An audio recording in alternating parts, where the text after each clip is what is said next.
الحمد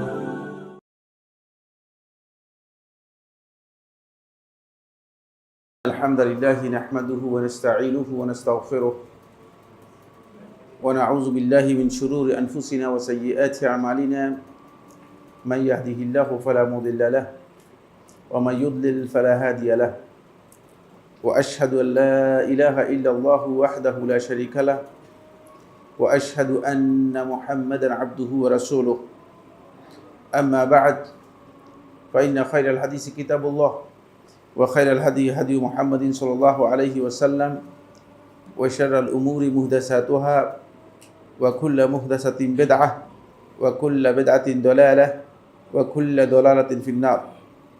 قال الله سبحانه وتعالى في كلامه المجيد وأن هذا صراطي مستقيما فاتبعوه ولا تتبعوا السبل فتفرق بكم عن سبيله.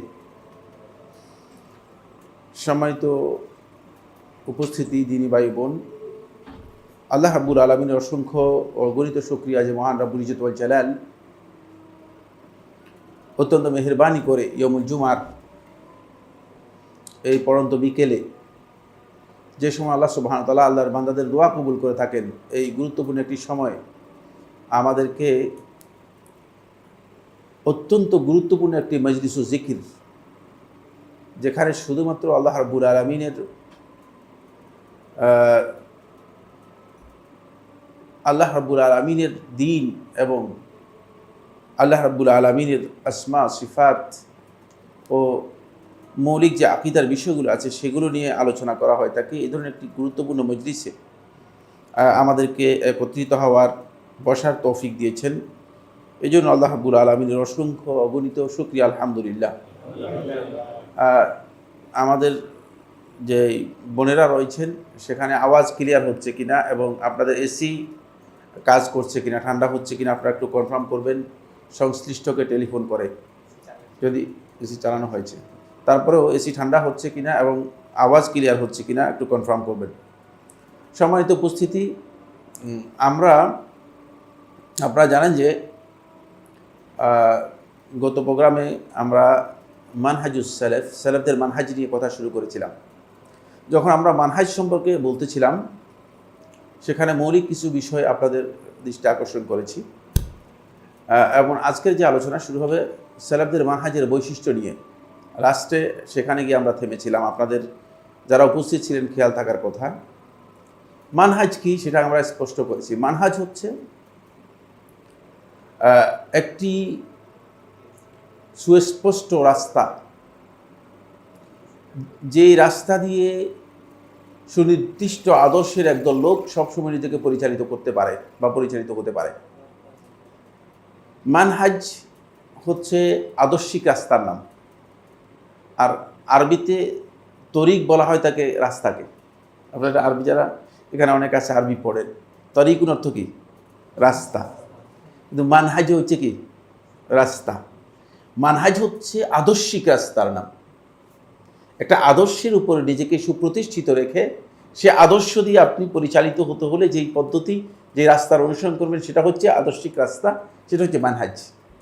আর তরিক হচ্ছে গাড়ির রাস্তার নাম, যেখান দিয়ে কি গাড়ি চলবে, যেখান দিয়ে গাড়ি চলবে।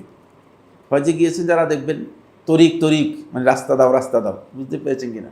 মানে পুরো আরবি বলতে পারে না যেহেতু মানুষ বুঝে না, কিন্তু তরিক বললে মানুষ বুঝেছে এটা হচ্ছে রাস্তা। তরিক থেকে তরিকা, তরিক থেকে কি? তরিকা হচ্ছে মানে যেই পদ্ধতি আমরা নিজেদের জন্য তৈরি করে নিয়েছি, যে মানহাজটা আদর্শিক দিক থেকে মানুষ নিজের আদর্শের উপর নিজেদেরকে পরিচালনা করার জন্য নির্দিষ্ট করে নিয়েছে, সেটার নাম হচ্ছে তরিকা। সেটার নাম হচ্ছে কি? তরিকা।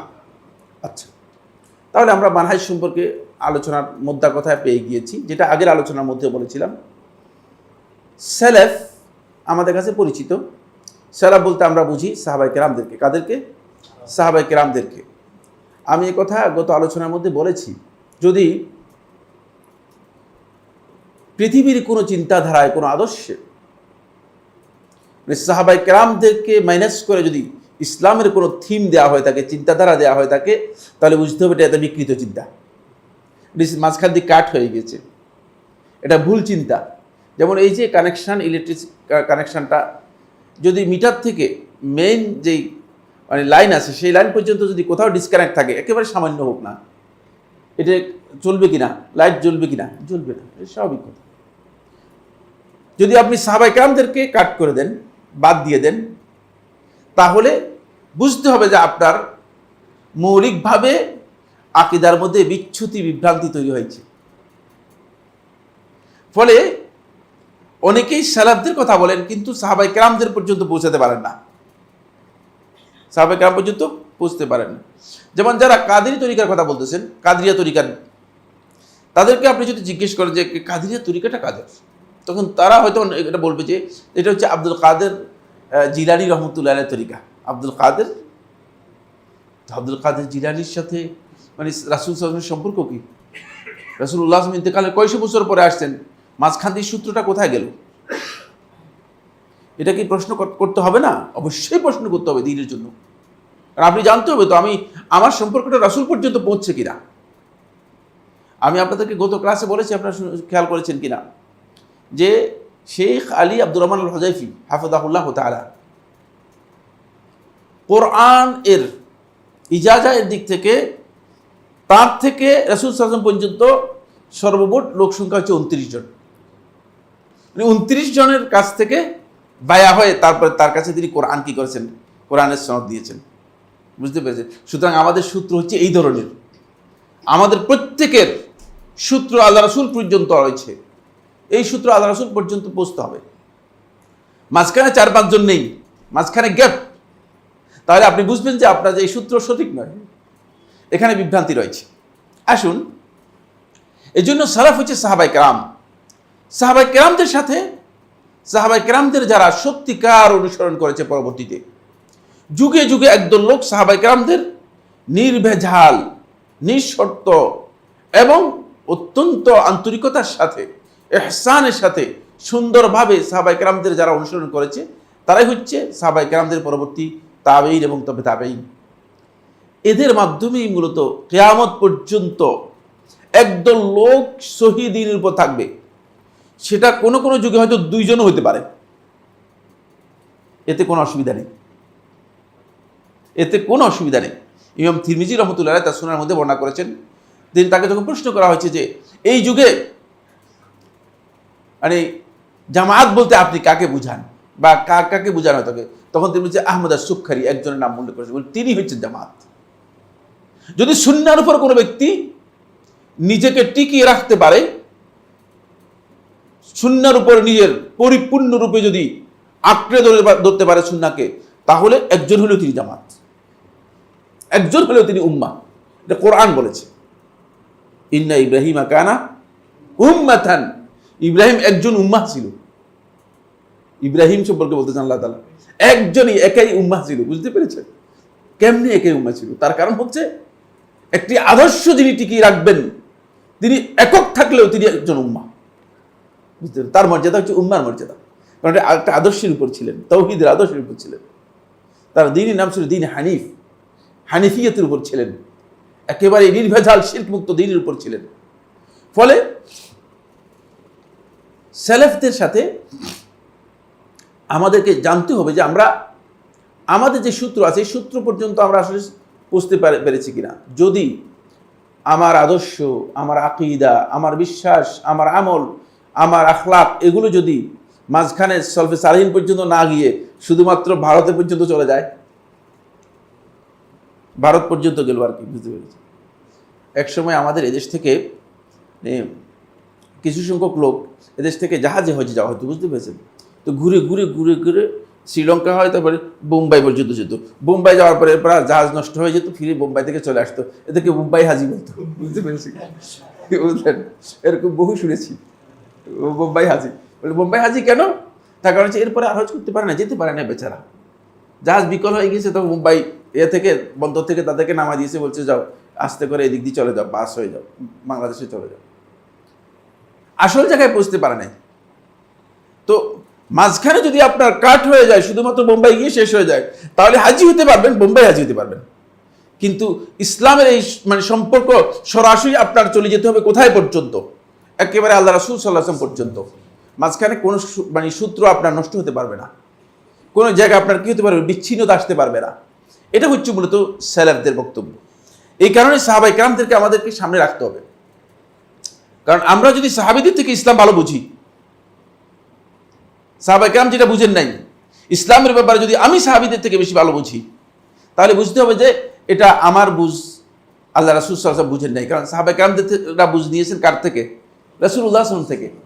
সাহাবায়ে কেরামরা বুঝ নিয়েছেন রাসূলুল্লাহ সাল্লাল্লাহু আলাইহি ওয়াসাল্লাম কাছ থেকে। আর আমরা যদি বলি যে না সাহাবায়ে কেরাম বুঝেন না, আমি বুঝেছি, তাহলে বুঝতে হবে যে আমি আসলে সাহাবায়ে কেরামদের সাথে আমার এই বুঝের সম্পর্ক নেই। এই মানহাজ, এখানে 4টি মানহাজ গোটা পৃথিবীকে এখন ডমিনেট করতেছে। গোটা পৃথিবীতে 4টি মানহাজ সবচেয়ে বেশি প্রসিদ্ধি লাভ করেছে। যেটা সহিহ মানহাজ সেটাই মানুষের কাছে অপরিচিত হয়ে গেছে। বুঝতে পেরেছেন কিনা?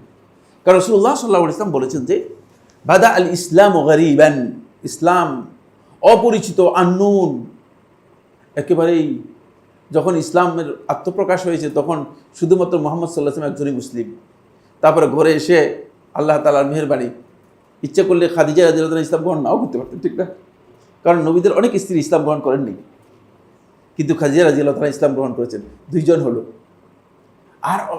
আর সবার কাছে অপরিচিত, এইভাবে অপরিচিত আসছে। ওয়াসায়াউদু কামা বাদা, আবার এক সময় সেটা অপরিচিত হয়ে যাবে লোকদের কাছে। এত বিশাল পরিচিতি লাভ করার পরে, যেখানে আল্লাহ রাসূল সাল্লাল্লাহু আলাইহি ওয়াসাল্লাম বলছে মা মিন বাইতি ওয়াবারিন ওয়ালা শাজমাদারিন ইল্লা আদখালাহুল্লাহুল ইসলাম, এই পৃথিবীর মধ্যে যদি পাকা থাকে অথবা কাঁচা থাকে অথবা কোনো তাবু থাকে অথবা কোনো পশমের ঘর থাকে, প্রত্যেকটি ঘরে আল্লাহ সুবহানাহু ওয়া তাআলা ইসলামকে প্রবেশ করাবেন। এরপরে যদি ইসলাম, আবার আল্লাহ রাসূল সাল্লাল্লাহু আলাইহি ওয়াসাল্লাম বলতেছেন ওয়াসায়াউদু কামা বাদা, ঠিক যেভাবে আগে আসছে ঠিক সেভাবে কি হয়ে যাবে, আবার অপরিচিত হয়ে যাবে। আবার লোকদের কাছে অপরিচিত। অপরিচিত কেমন হয়েছে?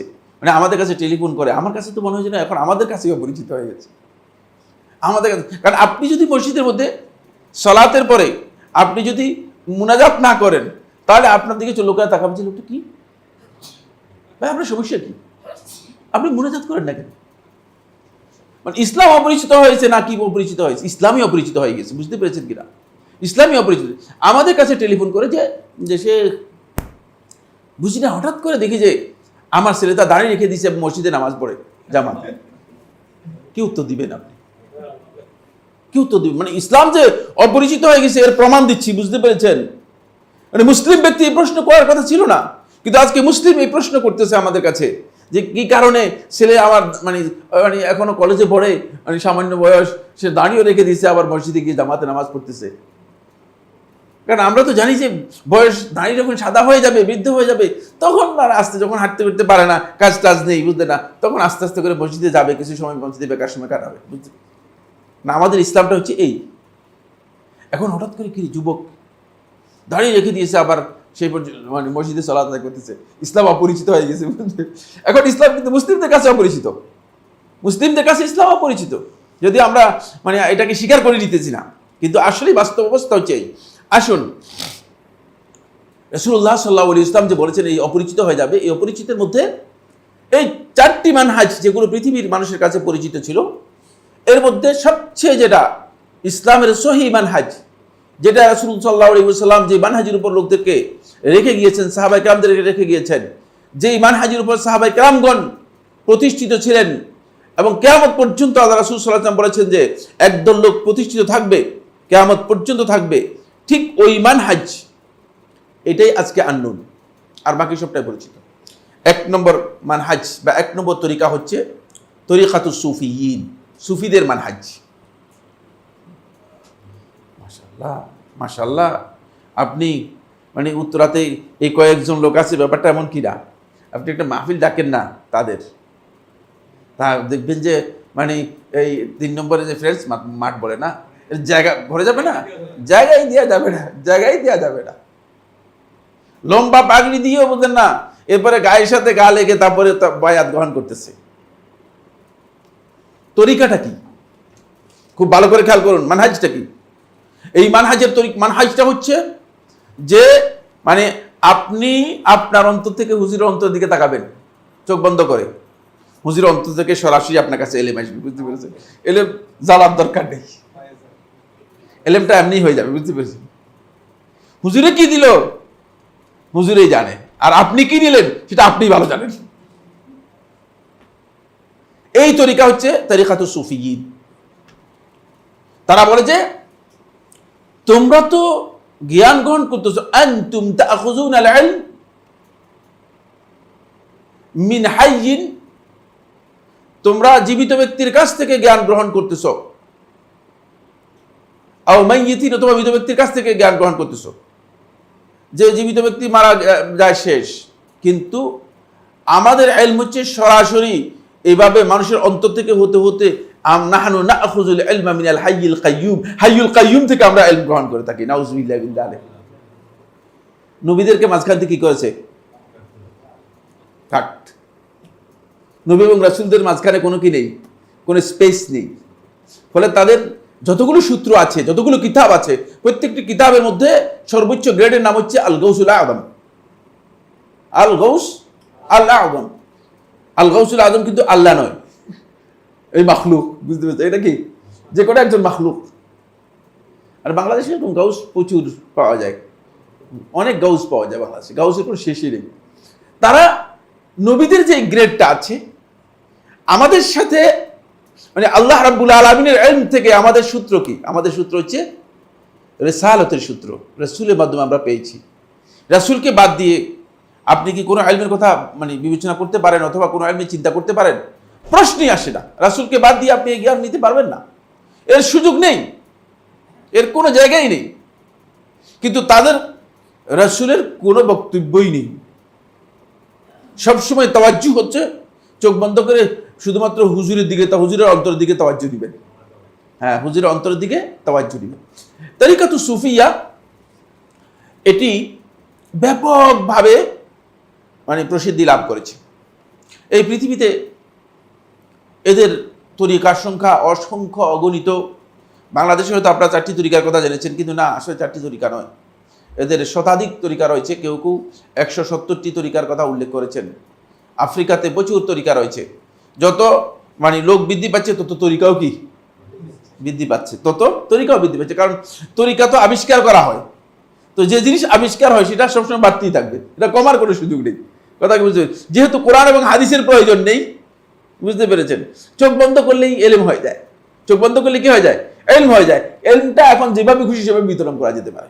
এই কারণে তরিকাতুস সুফিয়া, সুফিদের যে তরিকা, মানহাজুস সুফিয়া, এটার সাথে মানহাজুস সালাফের কি কথা, এই জন্য আসছি। এটা বিলকুল্লিয়া সালাফদের মানহাজের পরিপন্থী। এর একটি পার্ট, একটি অংশ সালাফদের মানহাজের সাথে কোনো মিল নেই। কারণ হচ্ছে পুরাটাই গ্রহণ করেছে আন্দাজের উপর, পুরোটাই কি করেছে? নিজেদের আন্দাজের উপর গ্রহণ করেছে। এবং এগুলো কিছু বিষয় আছে মানুষ সাধনার মাধ্যমেও কি করতে পারে, অ্যাচিভ করতে পারে। হিন্দু, খ্রিস্টান, বৌদ্ধ বিভিন্ন ধর্মের সাধকরা আছে, সাধকরাও কিন্তু বিভিন্ন কিছু করে, বুঝতে পেরেছেন কিনা? সাধনার মাধ্যমে মানে এরা ওই পদ্ধতির অনুসরণ করেছে, ওই পদ্ধতি তারা অনুসরণ করেছে। তাদের কাছে কোরআন এবং হাদিস ভুয়া। ভুয়া কেন বলছে? যে এগুলো হচ্ছে জাহেরি জিনিস। আমার সুন্দর উদাহরণ দিয়েছে, বলছে যে শুনেন, আপনাকে যে বাদাম দেয়, যে বাদামের উপরের অংশটা খান না ভিতরের অংশটা খান? কি উত্তর দিবেন আপনি? কি উত্তর দিবেন? হ্যাঁ হ্যাঁ, উপরটা খান না, উপরটা ফেলে দেন খুলে। বলছে যে এটা যে শরীয়ত, এটা উপরের অংশ ফেলে দেন, তাহলেই আপনি আসল জিনিস পেয়ে যাবেন। ভিতরেই তো আসল জিনিস, ভিতরে ঢুকেন নাই আপনি। যুক্তি তো খুবই সুন্দর, ঠিক না? এই যুক্তি খণ্ডন কে করতে পারবেন? হ্যাঁ, কে বলতে পারবেন? কেউ বলতে পারবেন এই যুক্তিটা কি হবে? মানে শরিয়াত কিন্তু কোনো বস্তুর নাম নয়। আপনি বস্তু দিয়ে একটি আদর্শকে উদাহরণ দিয়েছেন, উদাহরণটা এই জন্য গলত। কথা কি বুঝতে পেরেছেন কিনা? এই যে মানে বস্তু দিয়ে আপনি উদাহরণ দিয়েছেন একটি আদর্শের, যে আদর্শ পুরাটাই হচ্ছে মূলত আল্লাহর পক্ষ থেকে অবতীর্ণ ইলম। ফলে শরীয়তের সামান্যতম কোনো অংশ, কিছু অংশ উপরের কিছু অংশ ভিতরের এমন নেই, এরকম কিছুই নেই। কারণ এটা আল্লাহর পক্ষ থেকে পুরাটাই ইলম। এখানে যত ক্ষুদ্র কথা আছে সেটা আপনার কাছে যতই সামান্য হয় না হোক না কেন, কিন্তু আল্লাহ রাব্বুল আলামিনের কাছে এটা বিধান, এটা শরীয়তের কাছে বিধান, এটা আল্লাহর পক্ষ থেকে অবতীর্ণ ওহী। ফলে নবী সাল্লাল্লাহু আলাইহি ওয়াসাল্লাম যখন সাহাবায়ে কেরামদেরকে পেশাব পায়খানা কিভাবে করতে শিক্ষা দিয়েছেন, এই বিষয় শিখিয়ে দিয়েছেন নবী সাল্লাল্লাহু আলাইহি ওয়াসাল্লাম, তখনও সাহাবায়ে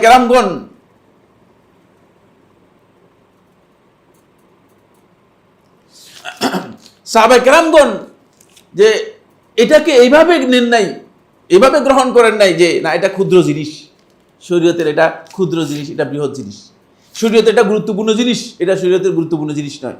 শরীয়তের মধ্যে প্রত্যেকটা বিধান যদি আল্লাহ এবং তার রাসূলের পক্ষ থেকে অবতীর্ণ হয় থাকে, সেটা কি অত্যন্ত গুরুত্বপূর্ণ, সেটা অত্যন্ত গুরুত্বপূর্ণ। আমরা সুফিদের যে তরিকা রয়েছে সেই তরিকার বিষয় নিয়ে কথা বলছিলাম।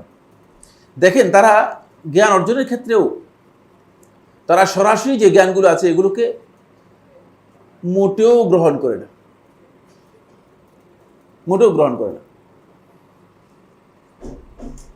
এর মধ্যে অনেকগুলো গ্রুপ আছে। কেউ কেউ বাহ্যিকভাবে শরীয়ত মানাটা প্রয়োজন মনে করে, কিন্তু শরীয়তটা আসল নয়। বুঝতে পেরেছেন? শরীয়তটা কি নয়? আসল নয়। আসল হচ্ছে তাদের ফয়েজটা হচ্ছে আসল। এর মধ্যে এই সুফি চিন্তাধারার মধ্যে আমাদের এই সাবকন্টিনেন্টের দুটি দল খুবই পরিচিত, খুবই রিনাউন্ড। এক দল হচ্ছে বেরলভী সম্প্রদায়, আরেক দল হচ্ছে দেওবন্দি সম্প্রদায়। দেওবন্দিরা নিজেদেরকে হানাফি দাবি করে থাকে। হানাফি মাযহাবের অনেক মাসআলার মধ্যে তাদের বিরোধ রয়েছে, অনেক মাসআলা তাহকিকের অভাব রয়েছে। বেরলভী সম্প্রদায় যারা আছে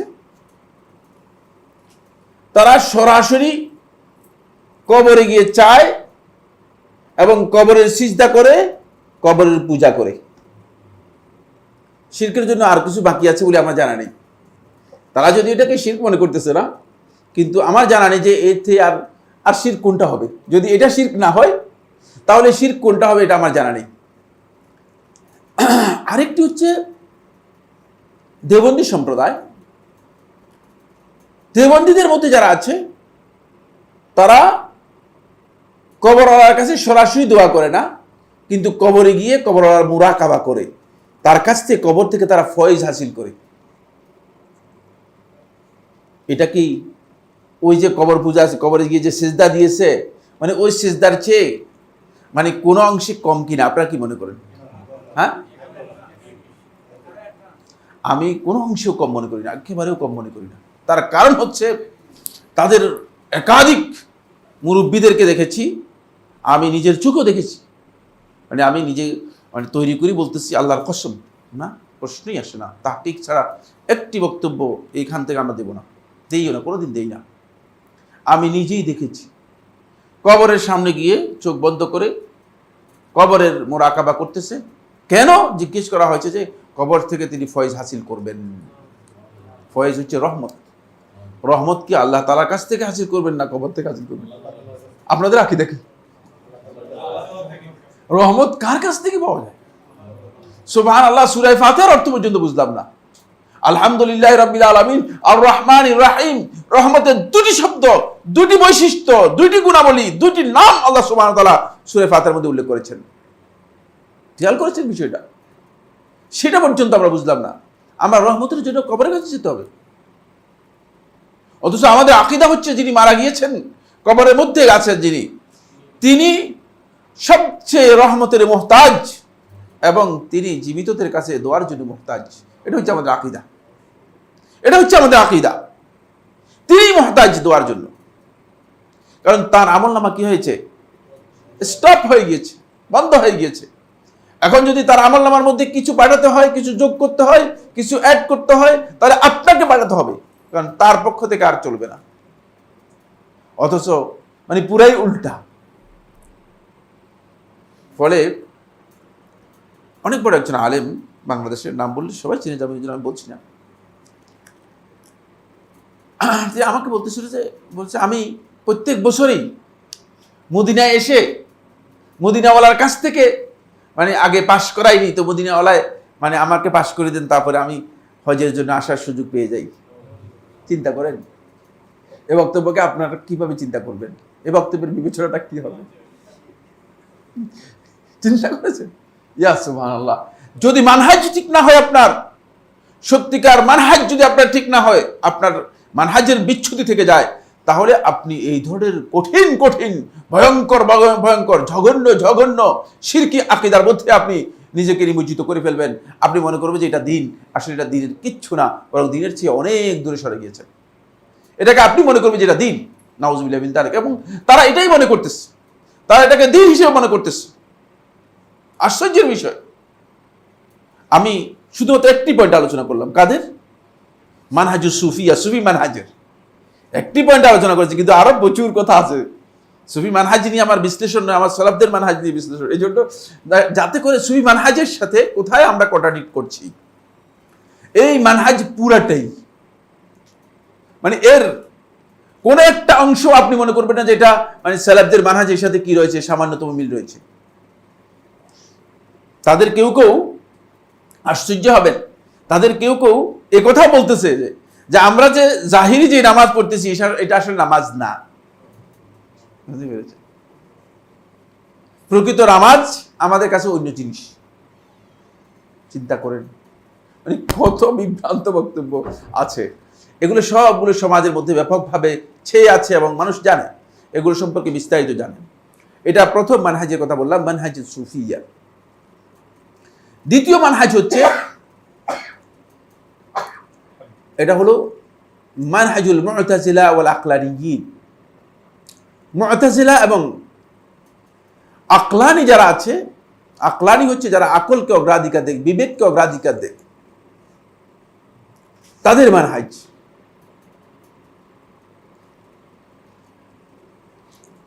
এদের সর্বপ্রথম মুরব্বী বা বড় মুরব্বী হচ্ছে জাহাম ইবনে সাফওয়ান।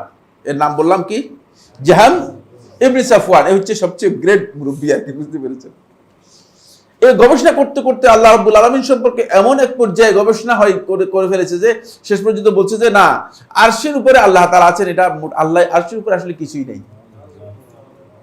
কিচ্ছু নেই। আল্লাহকে নাই করতে করতে করতে করতে আল্লাহ তাআলার আকার নাই, আল্লাহ তাআলার মানে সিফাত নাই, আল্লাহ রাব্বুল আলামিনের নাম নাই, আল্লাহ রাব্বুল আলামিনের গুণ নাই, নাই নাই নাই নাই করতে করতে একবারে আল্লাহ তাকে দায়ী করে দিয়েছেন। নাউজুবিল্লাহ মিন যালিক, দায়ী করে দিয়েছেন। বুঝতে পেরেছেন? এ হচ্ছে মানে আকলানি সম্প্রদায়। তাদের কাজ হচ্ছে কোরআন এবং হাদিসকে আকল দিয়ে কি করবে, ওজন করবে, বিবেচনা করবে। যদি আকল সেটাকে অ্যালাউ করে, খুব ভালো করে খেয়াল করুন। এবং বর্তমানে বাংলাদেশে এই ধরনের গ্রুপ অনেক বেশি মানে হচ্ছে, প্রমোট হচ্ছে, এবং তাদের ব্যাপক প্রচারণা আমরা লক্ষ্য করে যাচ্ছি। এদের কাজ হচ্ছে এই যে আকল দিয়ে কোরআন এবং হাদিসকে আমরা ওজন করব।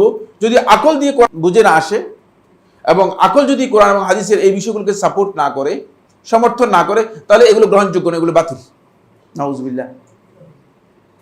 আমি আপনাদেরকে বলতে চাই, কোরআন এবং হাদিসের প্রথম পার্টটা আসেন। প্রথম পার্টটা যে কোরআন এবং হাদিস যে আল্লাহর পক্ষ থেকে অবতীর্ণ হয়েছে জিবরিল আমিনের মাধ্যমে, এটা আকল দিয়ে বুঝার কোনো সুযোগ আছে? আপনারা বলেন, আছে? জিবরিলকে দেখছেন? হ্যাঁ, এটাই তো আপনাকে প্রথম বিশ্বাস করতে হবে, যেখানে দ্বীনের প্রত্যেকটি বিষয়ে ঈমান বিল গায়বের সাথে জড়িত, ঠিক না? এই ব্যক্তিকে এটা বলা দরকার, দ্বীনের প্রত্যেকটি বিষয় যেখানে ঈমান বিল গায়ব, অদৃশ্য ঈমানের সাথে জড়িত, সেই ক্ষেত্রে কিভাবে বলতে পারে যে আকল দিয়ে আমি কোরআন হাদিসকে ওজন করব? কোরআন এবং হাদিস, কোরআন আল্লাহর পক্ষ থেকে অবতীর্ণ হয়েছে, হাদিস রাসূলুল্লাহ সাল্লাল্লাহু আলাইহি ওয়াসাল্লামকে আল্লাহর পক্ষ থেকে ওহী দেওয়া হয়েছে। এই দুইটা আপনাকে প্রথম বিশ্বাস করতে হবে, তারপরে এগুলো আপনাকে মানতে হবে। আর আপনি যদি মনে করেন আকল দিয়ে ওজন করবেন, ওজন করার তো সুযোগই নেই আপনার, কারণ এগুলো ওজনের বিষয়ই না। কারণ প্রথমেই তো আপনি বিপদের মধ্যে পড়বেন যে জিবরিল আমিন যে কথা বলেছে এটা আপনি কিভাবে প্রমাণ করবেন আকল দিয়ে? এটা আকল দিয়ে প্রমাণ করতে পারবেন না। যেমনি ভাবে আপনি আকল দিয়ে, খুব ভালো করে খেয়াল করুন, আপনি আকল দিয়ে পৃথিবীর অনেক জিনিস প্রমাণ করতে পারবেন না। যারা আকলানি রয়েছে তাদের এটা বোঝা উচিত, আকল দিয়ে সব জিনিস প্রমাণ করা যায় না। আকল দিয়ে সব জিনিস কি করা যায় না? যুক্তি দিয়ে সব জিনিস প্রমাণ করা যায় না। আজকে যে শুক্রবার, যদি মনে করেন কিছু সংখ্যক লোক আমি পুষলাই দিয়ে একটা গ্রুপ করে বলে যে না এটা শুক্রবার নয়, এটা হচ্ছে বুধবার, এরপরে একটা গ্রুপ যদি বের হয় এসে বলে আচ্ছা আজকে শুক্রবার নয় আজকে হচ্ছে বুধবার, প্রমাণ করে দিতে পারবেন তো আপনারা? দলিল আছে তো আপনাদের কাছে? চিন্তা করে, কোনো দলিল নেই, কোনো দলিল নাই। যদি আমার কাছে এসে বলে যে কোরআন হাদিস থেকে দলিল দেন, কেমন পর্যন্ত আমি দলিল দিতে পারবো কিনা? হ্যাঁ, আপনারা বলেন না, আদৌ কি আমি দলিল দিতে পারবো? প্রশ্নই আসে না। দেখছেন, খুবই স্পষ্ট বিষয়, খুবই স্পষ্ট বিষয় দেখছেন, অথচ এটা মানে পৃথিবীর কেউ অস্বীকার করার মতো সুযোগ নেই। সুতরাং সব জিনিস কিন্তু আকল দিয়ে, সব জিনিস শুধুমাত্র বিবেচনা দিয়ে সব জিনিসকে কি করা যাবে না, সব জিনিসকে আপনি প্রমাণ করতে পারবেন না। এই আকলানি সম্প্রদায়ের তাদের মানহাজটা কি? তাদের অনেকগুলো মানহাজের মধ্যে শুধুমাত্র একটা মানহাজ বলো, যেমন সুফিদের অনেকগুলো মানহাজ থেকে একটি মানহাজ বলেছি, এদেরও অনেকগুলো মানহাজ থেকে একটি মানহাজ বল। তাদের মানহাজ হচ্ছে তারা কোরআন এবং হাদিসকে তারা গ্রহণ করে না যতক্ষণ পর্যন্ত নিজেরা কোরআন এবং হাদিসকে নিজেদের আকল দিয়ে মনে করে যে এটা ঠিক আছে, আকল দিয়ে এটাকে ওজন করে, মানে আকল দিয়ে প্রমাণ করে যে না এটা ঠিক আছে, এটা চলতে পারে। এখন এই যে আকল দিয়ে, কার আকল দিয়ে এটাকে ওজন করবে? পাগলের আকল, ইউনিভার্সিটি প্রফেসরের আকল, একজন কৃষকের আকল, একজন সাধারণ পাবলিকের আসল, একজন কুলির আকল, একজন জেলে মাছ ধরে তার আকল, সবার আকল কি সমান কিনা? হ্যাঁ, আপনারা কি মনে করেন? হ্যাঁ, তাহলে এই বক্তব্য যে ভুল। আকল দিয়ে যে শরীয়তকে দিনকে ওজন করার বিষয়টি বলা হচ্ছে, এটা যে পরিপূর্ণরূপে মিথ্যা, মানে এটাই বোঝা যাচ্ছে। তারা কেন এটাকে গ্রহণ করতেছে? তার কারণ হচ্ছে শরীয়তকে সরাসরি অস্বীকার করলে কি হয়ে যাবে? কাফের হয়ে যাবে। বুঝতে পেরেছেন না? এখন যখন আপনি বলবেন যে ভাই আপনি তো কাফের, আপনার প্রশ্নই আসেন আপনি দিনের মধ্যে আসবেন কি পৃথিবীতে? যেহেতু ইসলামের লেবাস ধারণ করেছে, ইসলামের লেবাসটাকে ব্যবহার করে, এটাকে পুঁজি হিসেবে ব্যবহার করে, মানে এখান থেকে বের হতে চায় না, আর কোরআন এবং হাদিসকে পরিপূর্ণরূপে মানতেও চায় না। এটা হচ্ছে শয়তানের সবচেয়ে বড় একটি অবলম্বন। এর নাম হচ্ছে মূলত খাহেশের অনুসরণ, প্রবৃত্তির অনুসরণ। প্রথম যুগে তাদের একটা দৃষ্টিভঙ্গি ছিল খুব ক্ষীণ, কিন্তু ইদানিং এরা এত ব্যাপক হয়েছে যে বেশিরভাগ হাদিসকে অস্বীকার করে,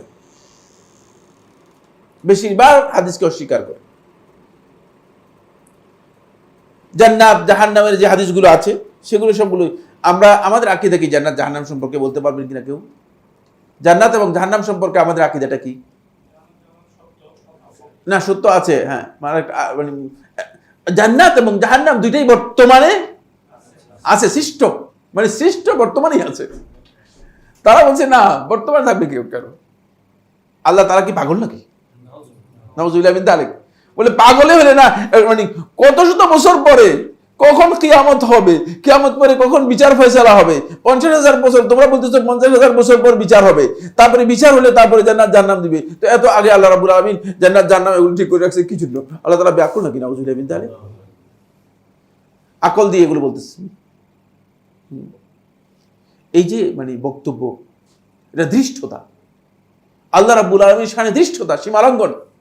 আকল দিয়ে এই কথাগুলো বলার কারণে অনেক লোক আছে যে যাদের মানে আকলের মধ্যে সত্যিকার ঈমান আসে নেই, মানে আকলটা ঈমান দিয়ে পুষ্ট হয় নাই, আকলটা ঈমান দিয়ে যাদের পুষ্ট হয় নাই, এই লোকগুলোর সাথে সাথেই তাদের বলছে আসলেই তো ঠিক। কেন কোটি কোটি বছর আগে জান্নাত জাহান্নাম তৈরি করে রাখছে, তো জান্নাত জাহান্নামের খাবার সব পচে যাচ্ছে না? এবার এটার উপর নির্ভর করে আরেকটা আকীদা দিয়ে দিচ্ছে যে তাহলে খাবার তো সব নষ্ট হয়ে যাচ্ছে, তো খাবার এগুলো কেন রাখছে? খাবার পচে যাচ্ছে না জান্নাত জাহান্নামের? বুঝতে পেরেছেন কত বিভ্রান্ত বক্তব্য দিচ্ছে এই আকলানিরা। যেহেতু শরিয়ার মূল যে কোরআন এবং হাদিসের বক্তব্য এটাকে গ্রহণ করবে না, এই কারণেই তারা মূলত নিজেদের আকলটাকে অগ্রাধিকার দিয়ে তারা প্রথমেই হাদিসকে কি করেছে, প্রশ্নবিদ্ধ করেছে। যেহেতু আমরাও স্বীকার করি, তারাও স্বীকার করে যে হাদিসের মধ্যে কিছু জালজালিয়াতি হয়েছে, হাদিসের মধ্যে কিছু জালজালিয়াতি হয়েছে।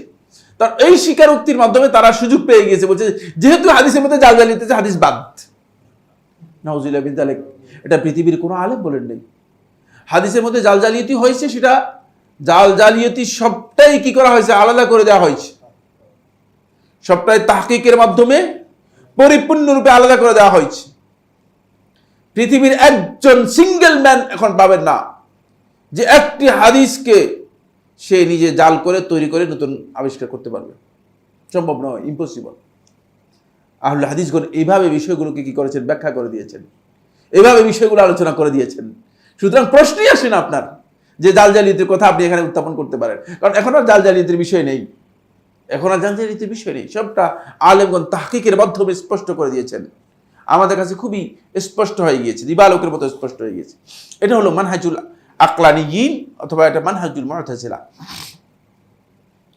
ফলে তারা এখান থেকে বাঁচার জন্য কোরআনে কারীমের আয়াতগুলোকে রূপক অর্থে নিয়ে গেছে। সব তাদের একটা পুঁজি হচ্ছে কোরআনের আয়াত যা আছে সব রূপক অর্থে নিয়ে গেছে, আর যেগুলো আকলে ধরে নাই সেগুলো সবগুলোকে কি করছে, অস্বীকার করে বসছে। যেমন মেরাজকে বাতিল করে দিয়েছে, এটা কেমনি সম্ভব, এটা হয় না, এটা কি হয় নাকি? কিন্তু এই লোক চিন্তা করে নাই যে তুমি একটা মিয়া জন্মগ্রহণ করেছো 2 কেজি, তুমি কিভাবে 85 কেজি হইলা, এটা কিভাবে সম্ভব? তার আকল দিয়ে এটা চিন্তা করে নেই। তুমি কিসের থেকে 2 কেজি জন্মগ্রহণ করে 85 কেজি হতে পারলা? কখন তুমি বাড়লা? এই রিমোট তো সরাসরি আল্লাহ রাব্বুল আলামিনের হাতে রেখে দিয়েছেন। একটা শিশুর দিকে আপনি সারাদিন তাকায় থাকেন, আপনি 24 ঘন্টা তাকিয়ে থাকেন, যে 24 ঘন্টা দেখবেন যে তার ওজন বাড়তেছে বা মানে কোন অংশে বেড়ে যাচ্ছে। হ্যাঁ, বের করতে পারবেন তো? দেখছেন? সুবহানাল্লাহ।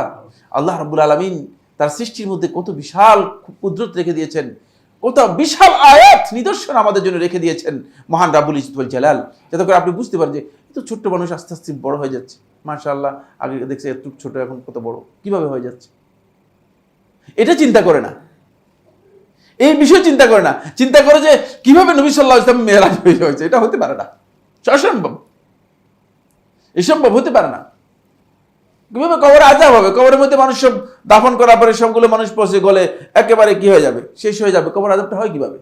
এটা বিশ্বাস হয় না, এটা কি হয় না, বিশ্বাস হয় না। এই সমস্ত এই মৌলিক যে আকীদার বিষয়গুলো আছে এগুলো সবগুলোকে তারা কি করেছে, অস্বীকার করেছে। যেহেতু তাদের আকলের মধ্যে আসলে এই কথা, এই বিষয়গুলো কি হয়নি, তাদের আকলের মধ্যে ধরেনি, এগুলো আকলের মধ্যে ধরেনি। এরা হলো দ্বিতীয় মানহাজ। এই আকলানিদের মূলত বেশিরভাগ মানহাজি ইসলামী সালেফদের যে মানহাজ রয়েছে এই মানহাজের সাথে কন্ট্রাডিক্ট করে, কিন্তু তারা কোরআন এবং হাদিসের কিছু কিছু বিধানকে কি করে, তারা গ্রহণ করে। কোরআনের মৌলিক কিছু বিধানকে তারা গ্রহণ করে, হাদিসের কিছু মৌলিক বিধান আছে সেগুলোকে তারা কি করে, গ্রহণ করে। এই জন্য কিছু কিছু বিধানের সাথে সালাফদের মানহাজের মানে কিছু জিনিসকে তারা স্বীকার করে, কিন্তু তাদের মৌলিক যে বিষয়গুলো আছে আকীদাগত, এগুলো সবটাই মানহাজুস সালাফ, সালাফদের মানহাজের সাথে কন্ট্রাডিক্ট করে এবং সালাফদের মানহাজের সাথে কোনো মিল নেই। কারণ সালাফগণ তাদের মানহাজের মূলনীতির মধ্যে আকলকে রাখেন নাই, খুব ভালো করে আকলকে রাখেনি নেই। আকল হচ্ছে যন্ত্র, আকল হচ্ছে কি, যন্ত্র। আর ইলম হচ্ছে ওয়াহি, ইলম হচ্ছে কি, ওহি। খুব ভালো করে খেয়াল করুন, মানে ওহিটাকে বুঝার জন্য আকলের প্রয়োজন আছে, যন্ত্রের প্রয়োজন আছে। এটা যন্ত্র সৃষ্টি করেছেন আল্লাহ তাআলা, এটা শুধুমাত্র বুঝার জন্য। এই যন্ত্রটা ওই ইলমটাকে যাচাই করার জন্য নয়, বুঝার জন্য। কথাটা বুঝাতে পারলাম কিনা? ওই ইলমটাকে যাচাই করার জন্য নয়, কারণ ওহিকে আপনি আকল দিয়ে যাচাই করতে পারবেন না, কারণ আকল এই গন্তব্যে পৌঁছতে পারবে না। তারা মনে করছে আকল হচ্ছে ইলমের উৎস। খুব ভালো করে খেয়াল করুন, আকল হচ্ছে ইলমের উৎস, মানে জ্ঞানের উৎস হচ্ছে কি আকল। যেমন পানির উৎস হচ্ছে মনে করে নলকূপ, পানির উৎস হচ্ছে যেমন পুকুর, পানির উৎস হচ্ছে যেমন নদী। ঠিক তারা মনে করেছে ইলমের উৎস হচ্ছে আকল। না, এটা ভুল, এটা সালাফদের মানহাজের কাছে ভুল। ইলমের উৎস আকল নয়, আকল হচ্ছে ইলমের মূলত উৎস নয়, আলা, যন্ত্র, ডিভাইস। ইলমটাকে উপলব্ধি করার জন্য, ইলমটাকে অ্যাচিভ করার জন্য, ইলমটাকে আয়ত্তে আনার জন্য আকলটা কি করে? কাজ করে। আকলটা ইলম নয়, ইলমের উৎসও নয়। সুতরাং তারা এটাকে ভুল করেছে। এই কারণে তারা ইলমের চেয়ে আকলটাকে অগ্রাধিকার দিয়েছে, ইলম থেকে আকলকে অগ্রাধিকার দিয়েছে। সলফে সালিহিন সালাফদের মানহাজের মধ্যে আকলের শুধুমাত্র ওই জায়গায় স্থান আছে, খুব ভালো করে, ওই জায়গায় স্থান আছে যেখানে বুঝার জন্য দরকার রয়েছে। এই জন্য লাআল্লাকুম তাকিলুন, লাআল্লাহুম ইয়াকিলুন, লাআল্লাহুম ইয়াতাফাক্কারুন, যেন তারা চিন্তা করে, যেন তারা উপলব্ধি করে, যেন তারা বিষয়গুলো আকল দিয়ে বোঝার চেষ্টা করে। এগুলো হচ্ছে এই কারণে আল্লাহ তাআলা বলেছেন, যেহেতু এই দিয়ে আপনি জ্ঞানটাকে কি করতে পারবেন? অ্যাচিভ করতে পারবেন, অর্জন করতে পারবেন, আপনার আয়ত্তে আনতে পারবেন। এটা জ্ঞানের উৎস নয়, এটা জ্ঞানের উৎস নয়। তারা এটাকে জ্ঞানের উৎস হিসেবে কি করেছে? চিহ্নিত করে দিয়েছে। বলে আপনি যখন এটাকে মুতাজিলা এবং আকলানিদের মানহাজে যাবেন, তখন দেখবেন যে জ্ঞানের উৎস তাদের কাছে 1 নম্বর নাম হচ্ছে কি? আকল। 1 নম্বর আকল। 2 নম্বর হচ্ছে কি জানেন কিনা? হ্যাঁ, 2 নম্বর হচ্ছে কোরআন। কোরআন হচ্ছে না, 2 নম্বর হচ্ছে কোরআন, 2 নম্বর হচ্ছে কোরআন, বুঝতে পেরেছেন? তারপরে 3 নম্বর হচ্ছে রাসূল সাল্লাল্লাহু আলাইহি ওয়াসাল্লামের সুন্নাহ। সুন্নাহ সেগুলো তাদের কাছে যেটা আকল দিয়ে। তবে এই কোরআন এবং সুন্নাহ এই দুইটা দলিল হতে হলে আকল দিয়ে কি করতে হবে? রিভাইজ করে নিতে হবে, আকল দিয়ে এটাকে অ্যাপ্রুভ করে নিতে হবে, অন্যথায় দলিল হবে না। যাই হোক, এটা কাদের মানহাজ সম্পর্কে বললাম? মানহাজুল আকলানিয়িন আল মুতাজিলা। মুতাজিলারা এই মানহাজ গ্রহণ করেছে, তবে সব যুগে মুতাজিলাদের অবস্থান একই ধরনের ছিল না। সব যুগে, প্রথম যুগে মুতাজিলারা কিছু কিছু বিষয় বিরোধ করেছে, কিন্তু এত ভয়ঙ্কর অবস্থান ছিল না। আস্তে আস্তে করে, কারণ আপনি যদি রাস্তা থেকে মনে করেন, এখান থেকে আপনি যে গন্তব্যে যাবেন, এই গন্তব্য থেকে রাস্তা থেকে যদি মানে প্রতি বছর 0.1 ডিগ্রি করে দূরে সরতে থাকেন, মনে করেন প্রতি বছর 0.1 ডিগ্রি করে ডান দিকে মানে চলে যাচ্ছেন, তাহলে আপনি 1400 বছরে আপনি মানে 14 ডিগ্রি কি হয়ে গেছেন? দূরে সরে গেছেন। অর্থাৎ মূল রাস্তা থেকে অন্তপক্ষে 1400 কিলোমিটার দূরে সরে গেছেন। কথাটা বুঝতে পারলাম কিনা? কারণ যদিও কম কম দূরে সরেছেন, অল্প অল্প করে দূরে সরেছেন, কিন্তু মূল রাস্তা থেকে আপনি মানে শেষ পর্যন্ত গন্তব্য থেকে অনেক দূরে অন্যদিকে চলে গিয়েছেন। মুখ পুরাটাই আপনার অন্যদিকে চলে গিয়েছে। প্রথমে কেবলার দিকে মুখ ছিল, আস্তে করে একজন এসে ঘুরে দিয়ে কেবলার একটু কি করেছে? 1 ডিগ্রি কেবলা থেকে সরা দিয়েছে। এভাবে সরাতে সরাতে এখন কেবলার দিকে মুখ নাই, কেবলা দিয়ে কি হয়ে গেছে? পেছনের অংশ চলে আসছে, পিঠ চলে আসছে। এত তাদেরকে কি করেছে? মুখ ফিরে দিয়েছে। আচ্ছা, আসুন সেকেন্ড, 3 নম্বর হচ্ছে, এটা আরেকটি মানহাজ, খুবই পরিচিত মানহাজ, যেটা নিয়ে আমরা গত ক্লাসে আপনাদের কাছে বলেছিলাম যে এটাকে বলে থাকে মানহাজুল খালাফ। এটা খালাফদের মানহাজ। এটা হচ্ছে মানহাজুল মুতাকাল্লিমিন, মুতাকাল্লিমিনদের মানহাজ। মুতাকাল্লিম বলা হয় থাকে আহলুল কালাম, যারা ইলমুল কালামের চর্চা করত। ইয়া সুবহানাল্লাহ, আপনারা আশ্চর্য হবে যদি শুনেন, আপনাদের ঘৃণা এসে যাবে যে মানে মাদ্রাসাতে আমাদেরকে মানে আল্লাহ রাব্বুল আলামিনের কালাম সম্পর্কে পড়াইছে, ওস্তাদের কাছে পড়েছি আল্লাহর কালামকে অস্বীকার করার জন্য। নাউযুবিল্লাহি মিন যালিক। মানে মিথ্যা বলতেছি এমন না, আমি পড়ে এটা পড়ে আসছি, পড়ে পরীক্ষা দিয়ে পাশ করে নাম্বার পেয়ে আসছি। বুঝতে পেরেছেন কিনা? আল্লাহর কালামকে অস্বীকার করার জন্য। আল্লাহর কালাম হতে পারে না। কেমনে হয় আল্লাহ তাআলার কালাম? আল্লাহ তাআলা কিভাবে কথা বলতে পারেন? আল্লাহ রাব্বুল আলামিন বাণী কিভাবে বলতে পারে? বুঝতে পেরেছেন? বলে এখন কি বলবো? এটাকে বিভিন্নভাবে ব্যাখ্যা, বহু মানে ঘুরতে ঘুরতে ঘুরতে ঘুরতে ঘুরতে ঘুরতে মানে কোন জঙ্গলে যে নিয়ে ব্যাখ্যা দিয়ে গিয়েছে, এর একেবারেই কোনো অস্তিত্ব নেই। কাফেরদেরও মানে মাথার মধ্যে এটা নেই। এই তরিকার নাম হচ্ছে তরিকাতুল মুতাকাল্লিমিন। এই তরিকার নাম হচ্ছে কি? তরিকাতুল মুতাকাল্লিমিন, মুতাকাল্লিমিনদের তরিকা। আশ্চর্য হবেন, এই ইলমুল কালাম, আল্লাহ রাব্বুল আলামিনের কালামের উপর নির্ভর করে তারা ইলমুল কালাম আবিষ্কার করেছে। ইলমুল কালামের মূল কথা হচ্ছে আল্লাহ রাব্বুল আলামিনের যে কালাম, যেটা আল্লাহ তাআলা কোরআনের মধ্যে একাধিকবার বলেছেন কালাম আল্লাহ, আল্লাহর কালাম। তারা বলতেছে না, আল্লাহর কালাম হতে পারে না। এটা হচ্ছে আল্লাহ রাব্বুল আলামিন তার মনে মনে, আল্লাহর মনে আল্লাহ রাব্বুল আলামিন একটা ভাব উদ্রেক হয়েছে আল্লাহ তাআলার। ওই যে ভাবটা উদ্রেক হয়েছে, ওই ভাবটা আল্লাহ সুবহানাহু ওয়া তাআলা জিবরিল আমিনের মধ্যে এক্সপ্রেস করেছেন। ওই এক্সপ্রেস করার পরে জিবরিল আমিন যে ভাষাটা বলেছেন সেটার নাম হচ্ছে কালাম। এটা আল্লাহ তাআলার সৃষ্ট জিনিস। নাউযুবিল্লাহি মিন যালিক। আল্লাহ তাআলা জিবরিল আমিনের মাধ্যমে সৃষ্টি করেছেন। কেন এত কথা বলার দরকার আছে কোনো আপনার? এত গভীরে যাওয়ার কোনো দরকার আছে? এগুলো সবগুলো মুগাইয়াবাতের সাথে জড়িত বিষয়, সবগুলো অদৃশ্য জ্ঞানের সাথে জড়িত বিষয়। তো কেন আপনি এগুলোকে মানে এত বেশি বিশ্লেষণ করতে যাচ্ছেন, এত বেশি ব্যাখ্যা করতে যাচ্ছেন? এরা হলো মুতাকাল্লিমিন। এদের দুটি দল খুব বেশি রিনাউন্ড। একটা হচ্ছে আবু মনসুর মাতুরিদি সম্প্রদায়, মাতুরিদির অনুসারী মাতুরিদি সম্প্রদায়। আর হচ্ছে যে আবুল হাসান আশআরীর মানে অনুসারী আশআরী সম্প্রদায়। এরা আল্লাহ রাব্বুল আলামিনের সিফাত জাতিয়া যতগুলো আছে কোরআন মধ্যে সবগুলোকে অপব্যাখ্যা করেছে। নাউজুবিল্লাহ। আল্লাহ তাআলা চোখকে অপব্যাখ্যা করেছে, আল্লাহ তাআলা হাতকে কুদরতি হাত হিসেবে ব্যাখ্যা করেছে, আল্লাহ রাব্বুল আলামিন পাকে কি করেছে, পাকে অপব্যাখ্যা করেছে, আল্লাহ রাব্বুল আলামিন চেহারাকে অপব্যাখ্যা করেছে। মানে আল্লাহ রাব্বুল আলামিনের সিফাতগুলো যেগুলো আল্লাহ তাআলা কোরআনের মধ্যে মানে আল্লাহ তাআলা সিফাত হিসেবে পরিচয় করে দিয়েছেন, এগুলো সবগুলোকে অপব্যাখ্যা করেছে। বলেছে না এগুলো আল্লাহ রাব্বুল আলামিন বলেছেন, কিন্তু কি অর্থে বলেছেন? বলছে এগুলো রূপক অর্থে বলেছেন। নাউজুবিল্লাহ। আপনি নিজে চিন্তা করেন, আমি আমার পরিচয় করে দিচ্ছি, বুঝলেন? আমি নিজের পরিচয় করে দিচ্ছি, আর আমি আমার পরিচয় করে দিচ্ছি আপনাদের কাছে রূপক পরিচয়। কারণ আমি কি ব্যাকুল নাকি? আমার পরিচয় করে দেয়া, আমার নিজের পরিচয় করে দেয়া, এটা আমার একটা মানে পরিচয়ের জন্য প্রয়োজন। যা আপনারা আমাকে চিনবেন, আমাকে জানবেন। আল্লাহ সুবহানাহু ওয়া তাআলা তার জাতের পরিচয় করে দিচ্ছেন, আল্লাহ রাব্বুল আলামিন নিজের পরিচয় করে দিচ্ছেন, আল্লাহ তাআলা তার পরিচয় এইভাবে করে দিচ্ছেন। আর আপনি বলছেন আল্লাহ তাআলা রূপক পরিচয় করে দিচ্ছে, মিথ্যা পরিচয় করে দিচ্ছে। নাউযুবিল্লাহি মিন যালিক। রূপক মানে মিথ্যা। কত জঘন্যতম বক্তব্য, চিন্তা করেছেন? কত ভয়ঙ্কর কথা যে আল্লাহ সুবহানাহু ওয়া তাআলা নিজের পরিচয় করে দিচ্ছেন, আল্লাহ রাব্বুল আলামিন সেটা রূপক পরিচয় করে দিচ্ছে। এটা কিভাবে হতে পারে?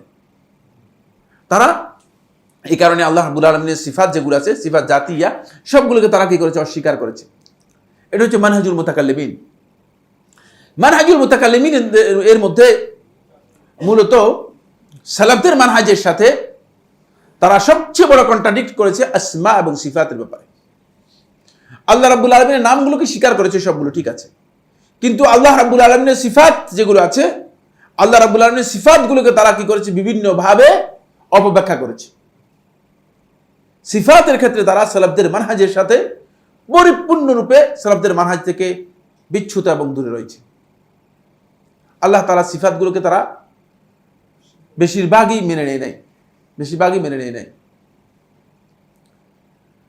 এর মধ্যে আল্লাহ রাব্বুল আলামিনের মৌলিক কিছু সিফাত, হাতে গোনা কিছু সিফাতকে তারা স্বীকার করেছে, আর বাকিগুলো সম্পর্কে তাদের বক্তব্য হচ্ছে যে এগুলো আল্লাহ তাআলা রূপক কি করেছেন? রূপক কোরআনের মধ্যে বলেছেন, রূপক বলেছেন কোরআনের মধ্যে। ফলে আপনি যখন তাদেরকে বলবেন যে আল্লাহ তাআলা তো তার পরিচয় করে দিয়েছে, কোরআনের মধ্যে আল্লাহ তাআলা তার হাতের কথা বলেছেন, কোরআনের মধ্যে আল্লাহ রাব্বুল আলামিন তার চেহারার কথা বলেছেন, তখন বলবে যে না এগুলো হচ্ছে কোরআন দুই প্রকার। কোরআন আয়াত কয় প্রকার? কোরআন আয়াত কয় প্রকার? দুই প্রকার। হ্যাঁ, মানে এক প্রকার হচ্ছে মুহকামাত ওয়া উখারু মুতাশাবিহাত। বলছে যে এক প্রকার হচ্ছে মুহকামাত আয়াত, আর এক প্রকার হচ্ছে মুতাশাবিহাত আয়াত। তো তারা বলতেছে না এইগুলো হচ্ছে মুতাশাবিহাত আয়াত, এগুলোর অর্থ আমরা জানি না, এগুলো অর্থ শুধুমাত্র আল্লাহই জানেন। আপনি খুব ভালো করে একটু খেয়াল করুন, কোরআন আল্লাহ রাব্বুল আলামিন নাজিল করেছেন, এর অর্থ আল্লাহ নিজে জানার জন্য। বিশ্বাস করবেন এটা? আপনারা কি মনে করেন? এর অর্থটা আল্লাহ নিজে জানার জন্য কোরআন আমাদের কাছে নাজিল করেছেন। হ্যাঁ, যে অর্থটা জানবেন কে? শুধু আল্লাহই জানবেন। আমাদের কাছে নাজিল করেছেন কেন? কোরআনের মধ্যে বলে দিয়েছেন, কিতাবুন আনজালনাহু ইলাইকা মুবারাকুন, এমন একটি কিতাব যেটি আমি আপনার কাছে অবতীর্ণ করছি, মুবারাকুন, বরকতময়। কেন? লিয়াদাব্বারু আয়াতিহি, যাতে করে এর আয়াতসমূহ তারা গভীরভাবে উপলব্ধি করতে পারে, বুঝতে পারে। বুঝার জন্য অবতীর্ণ করা হয়েছে। কোরআনের অন্যতম নাজিলের অবজেক্ট হচ্ছে কোরআন কি করতে হবে, বুঝতে হবে। কোরআন বুঝার জন্য অবতীর্ণ হয়েছে। এখন আপনি বলছেন না, এটা কেবল আল্লাহই বুঝেন, আমরা এগুলো বুঝার দরকার নেই, এগুলো আপনি নাজিল করেছেন। এগুলো, এই সমস্ত বক্তব্য মূলত কোরআনের মূল যেই বক্তব্য রয়েছে, কোরআনের মূল যে চিন্তাধারা রয়েছে এর পরিপন্থী। ফলে মুতাকাল্লিমিনদের এই মানহাজ আল্লাহ রাব্বুল আলামিনের সিফাতের ক্ষেত্রে এগুলো অত্যন্ত ভয়ঙ্কর এবং বড় ধরনের বিচ্যুতি। যদি কেউ, খুব ভালো করে খেয়াল করে, যদি কেউ জেনে বুঝে এই আকীদা পোষণ করে এবং আল্লাহ তাআলার এই সিফাতগুলোকে অস্বীকার করে, তাহলে সে ব্যক্তি কাফের হয়ে যাবে। আর যদি না জেনে না বুঝে, জ্ঞান না থাকার কারণে, অজ্ঞতার কারণে, মূর্খতার কারণে, কারণ এগুলো কঠিন বিষয় তো, মানে আন্দাজে এই বিষয় সম্পর্কে ধারণা নেই, যদি এমন হয় থাকে, তাহলে তার এই কাজটা ভুল হবে এবং গুনার কাজ হবে, ভুল হবে এবং গুনার কাজ হবে। জানা তার জন্য ফরজ ছিল, সেই ফরজ থেকে সে কি হয়েছে, বিচ্যুত হয়ে গিয়েছে, সেই কারণে সে গুনাহগার হবে। কিন্তু কোনোভাবেই এটাকে তাবরীর করা, কোনোভাবেই এটাকে যৌক্তিক এবং এটাকে উত্তম মনে করার সামান্যতম কোনো সুযোগ নেই। তারা যখন যে তখন পর্যন্ত এত কথা বললাম কি কারণে, ওই কথাটা বোঝানোর জন্য, এই কায়দাটা বোঝানোর জন্য। তারা যখন দেখলো যে সেলেফদের মানহাজে, সেলফে সালহিনগণ খুবই সহজ ভাষায় আল্লাহ রাব্বুল আলামিনের সিফাত জাতিয়া যেগুলো আছে সেগুলোকে তারা স্বীকার করে নিয়েছে। যেহেতু এখানে একটা মূল মন্ত্র আছে, মূল সূত্র আছে। মূল সূত্রটা কি? মূল সূত্রটা হচ্ছে লাইসা কামিসলিহি শাই ওয়া হুয়াস সামিউল বাসীর। কোন জিনিসই আল্লাহ তাআলার সাথে কোনো তুলনা নেই, কোনো উপমা নেই, কোনো উদাহরণ নেই। সুতরাং আল্লাহ রাব্বুল আলামিনের সাথে উপমা না দিয়ে আপনি আল্লাহ তাআলার জন্য হাত সাব্যস্ত করেন, পা সাব্যস্ত করেন, যেটা আল্লাহ তাআলা সাব্যস্ত করেছেন সাব্যস্ত করেন, কিছুই অসুবিধা নেই। কোনো অসুবিধা আছে? আমি তো কোনো উপমা দিই নেই, কোনো উদাহরণ তো কথা সেট করা হয়নি আল্লাহ তাআলার জন্য। সুতরাং প্রশ্নই আসে না আল্লাহ রাব্বুল আলামিন সম্পর্কে আপনি আল্লাহ তাআলা যেটা সাব্যস্ত করেছেন সেটা সাব্যস্ত করতে পারবেন না, সাব্যস্ত করতে পারবেন। আসুন, এখন তারা দেখেছে যে সলফে সালেহিনগণ তো উপমা ছাড়াই সাব্যস্ত করে দিয়েছে। আর এর বিপরীত যে বিষয়টি, সেটা হলো, এর বিপরীতে যেটা আছে সেটা হলো মুতাকাল্লিমিন যারা আছে তারা কি করেছে, এটাকে সাব্যস্ত করে নেই। এটাকে বিভিন্ন ধরনের ব্যাখ্যা, এটাকে বিভিন্ন ধরনের তাউইল, অপব্যাখ্যা করেছে। ফলে এই কাজটা করার কারণে তখন লোকেরা তাদেরকে বলেছে, তোমরা তো মানে সঠিক পথ থেকে বিচ্যুত হয়ে গিয়েছো, সঠিক চিন্তা থেকে বিচ্যুত হয়ে গেছো, তোমাদের এই বক্তব্য তো সঠিক নয়। কারণ তোমরা এগুলো যে অপব্যাখ্যা করেছো, এই ব্যাখ্যাটা তোমরা কোথেকে নিয়েছো, কোথায় কার কাছ থেকে নিয়েছো? সাহাবায়ে কেরামদের কাছে তো পাওয়া যায় নাই। রাসূলুল্লাহ সাল্লাল্লাহু আলাইহি ওয়াসাল্লাম তো এই ব্যাখ্যা করেন নাই। সালফে সালেহিন যেহেতু সাব্যস্ত করেছেন, তাহলে সলফদের পথ তরিকাটা তোমার অনুসরণ করা দরকার ছিল। তখন তারা একটা কায়দা আবিষ্কার করেছে, যেটা গত ক্লাসে যারা ছিলেন তারা খেয়াল করছেন কিনা, এটা আমি উল্লেখ করেছিলাম। এই কায়দাটা হচ্ছে এই তরিকাতুস সালাফি আসলাম, যে সালাফদের এই তরিকাটা আল্লাহ রাব্বুল আলামিনের নাম, গুণাবলী, আল্লাহ তাআলা বক্তব্য সাব্যস্তের ক্ষেত্রে এটা হচ্ছে আসলাম, নিরাপদ। খেয়াল আছে কিনা? গত ক্লাসে আমি বলেছি এটা হচ্ছে আসলাম, নিরাপদ। কিন্তু তরিকাতুল খালাফ মানে মুতাকাল্লিমিনদের তরিকা, খালাফদের তরিকা, এটা হচ্ছে আ'লাম ওয়া আহকাম, এটা হচ্ছে অধিক জ্ঞান সম্পন্ন এবং অত্যন্ত প্রজ্ঞাময়। নাউজুবিল্লাহ মিন যালিক। বলে এখানে জ্ঞান বেশি আছে। জ্ঞান কি আছে? জ্ঞান হচ্ছে আল্লাহ তাআলার চোখকে আপনি বরকতে নিয়ে গেছেন, আল্লাহ তাআলার চোখকে আল্লাহ রাব্বুল আলামিনের সাহায্যের দিকে নিয়ে গেছেন। এই জ্ঞানটা পাইলেন কোথায় আপনি? আল্লাহ তাআলা চোখ আল্লাহ তাআলা সাব্যস্ত করেছেন, আর আপনি বলে যে না এটা চোখ না, এটা হচ্ছে আল্লাহ রাব্বুল আলামিনের বরকত। আল্লাহ তাআলার সুদৃষ্টি, সাহায্যের দৃষ্টি, আল্লাহ তাআলা সাহায্য করেছেন। কোথায় পেলেন আপনি এটা? কোথায় পেলেন? কোথায় থেকে এখানে বের করলেন? না আল্লাহর উপর কি অতিরিক্ত কথা বললেন? অবশ্যই অতিরিক্ত কথা বলেছেন। যেখানে কোরআন এবং হাদিসের কোনো বক্তব্যের মধ্যে ইমাম আবু হানিফা রাহমাতুল্লাহ আলাইহি শুধুমাত্র কোরআনের মধ্যে, হাদিস খুব ভালো করে খেয়াল করুন, হাদিসের বক্তব্য যোগ করতে ইমাম আবু হানিফা রাহমাতুল্লাহ রাজি হন নাই।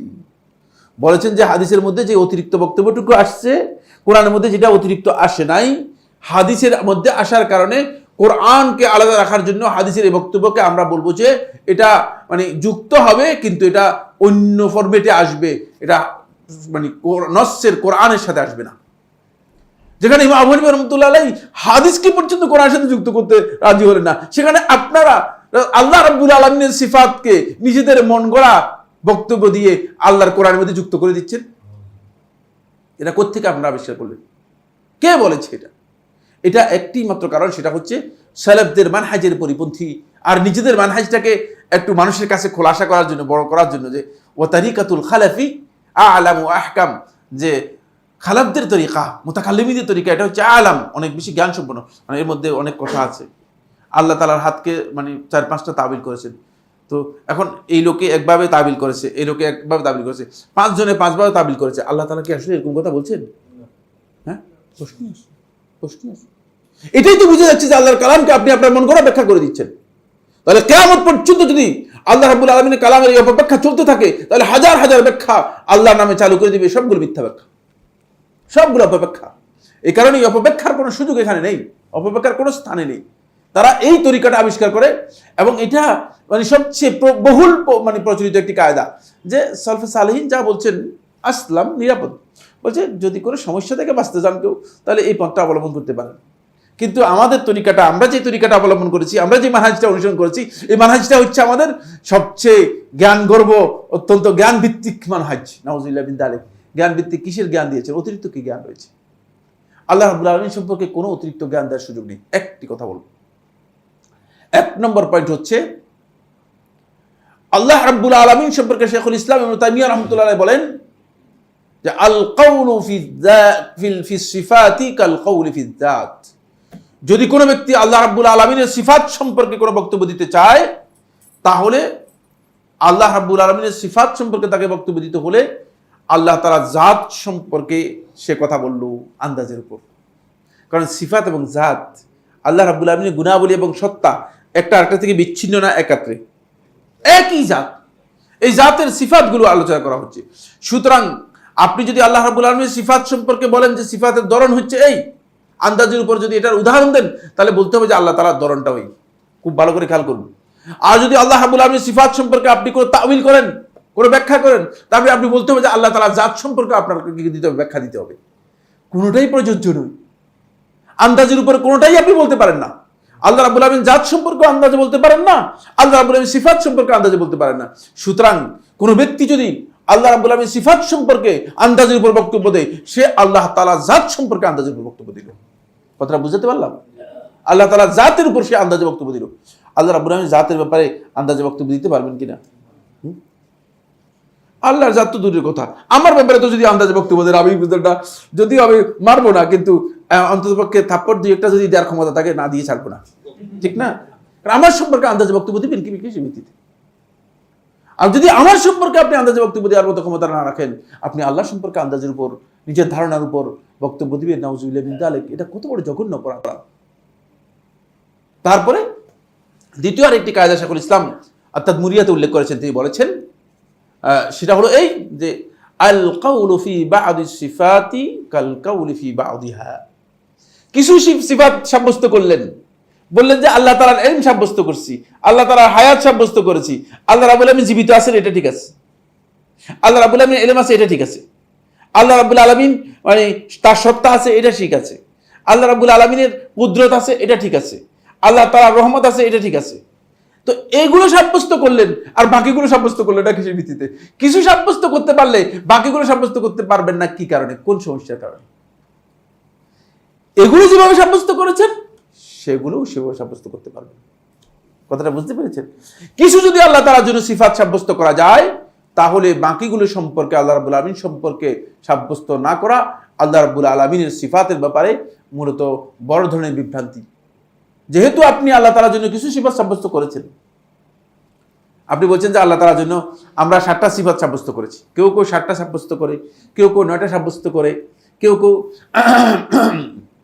মানে আরো কিছু কম বেশি সাব্যস্ত করে। তো যদি আপনি আল্লাহ রাব্বুল আলামিনের জন্য, যদি আল্লাহ রাব্বুল আলামিনের জন্য কিছু সিফাত আল্লাহ তাআলার জন্য সাব্যস্ত করা যায়, কিছু সিফাত আল্লাহর জন্য সাব্যস্ত করা যায়, তাহলে বাকি সিফাতগুলো সাব্যস্ত করতে বাধা কোথায়? প্রশ্ন করবো যে ওগুলো যে কারণে সাব্যস্ত করতে পেরেছেন, ওগুলো যেই বৈশিষ্ট্যের মাধ্যমে সাব্যস্ত করতে পেরেছেন, ওগুলো যেই দলিল ভিত্তিতে সাব্যস্ত করতে পেরেছেন, সেই দলিল ভিত্তিতে এগুলো সাব্যস্ত করতে হবে। এই জন্য শেখুল ইসলাম ইবনে তাইমিয়া রাহমাতুল্লাহ আলাইহি তাদের সমস্ত যুক্তিকে, তাদের সমস্ত বিবেক থেকে বিবেক প্রসূত যত আকলি যুক্তি আছে, যত বিবেক প্রসূত আকলি জ্ঞান ভিত্তিক যুক্তি আছে, ধারণা ভিত্তিক যুক্তি আছে, সবটাকে শেখুল ইসলাম ইবনে তাইমিয়া রাহমাতুল্লাহ এখানে কি করেছেন? নাকচ করে দিয়েছেন। বলেছেন যে তুমি আকল দিয়ে যদি আল্লাহ রাব্বুল আলামিনের হায়াত সাব্যস্ত করতে পারো, তিনি জীবিত। আল্লাহ তারা কি মৃত বলতে পারবেন? তারা কি মৃত বলেছে? না, তারাও জীবিত বলেছে। যদি আকল দিয়ে আল্লাহ তাআলার হায়াত সাব্যস্ত করতে পারো, তো আকল দিয়ে আল্লাহ রাব্বুল আলামিন ওয়াজিব সাব্যস্ত করতে পারবে না কেন? তার যার হায়াত আছে তার ওয়াজিব সাব্যস্ত করতে অসুবিধা কোথায়? কোথায় বাধা আছে? আদৌ কোনো বাধা নেই। কথা কি বুঝতে পেরেছেন? তাহলে এই যে বক্তব্য যে তারিকাতুল খালাফি আ'লামু আহকাম, যে খালেফদের যে তরিকা মানহাজ আছে এটা অনেক জ্ঞান ভিত্তিক, অনেক বেশি পাণ্ডিত্যপূর্ণ, প্রজ্ঞাময়, এই বক্তব্য একেবারে ভিত্তিহীন। এই বক্তব্যের কোনো ভিত্তি নেই, এই বক্তব্য যুক্তির দিক থেকে কোনো ভিত্তি নেই।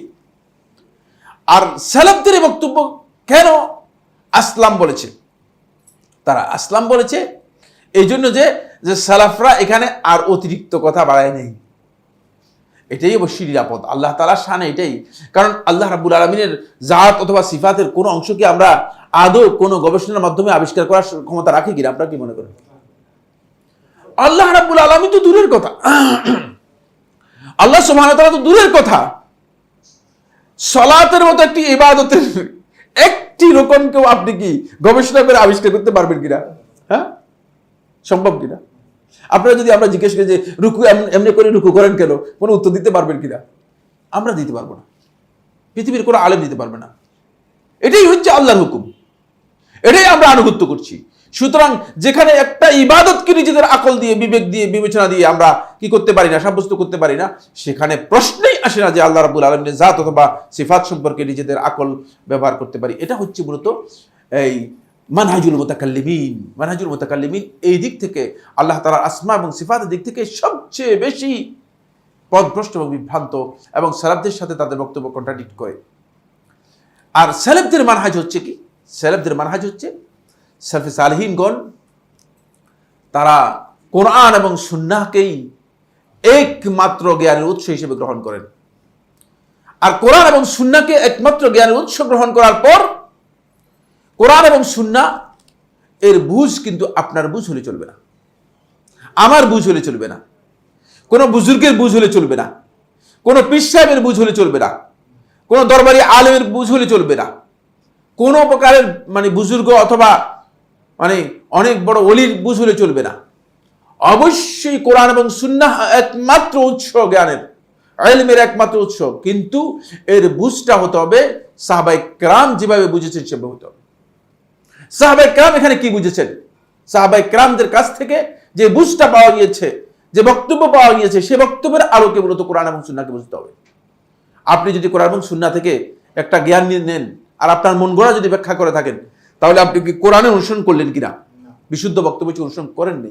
কারণ হচ্ছে কোরআন এবং সুন্নাহর অনুসরণটা নির্ভর করে আছে সালফে সালেহিন কোরআন এবং সুন্নাহকে যেভাবে বুঝেছেন তার উপর। এটা আমাদেরকে রাখতে হবে। এটাই হচ্ছে সালফে সালেহিনের মানহাজের প্রথম বৈশিষ্ট্য।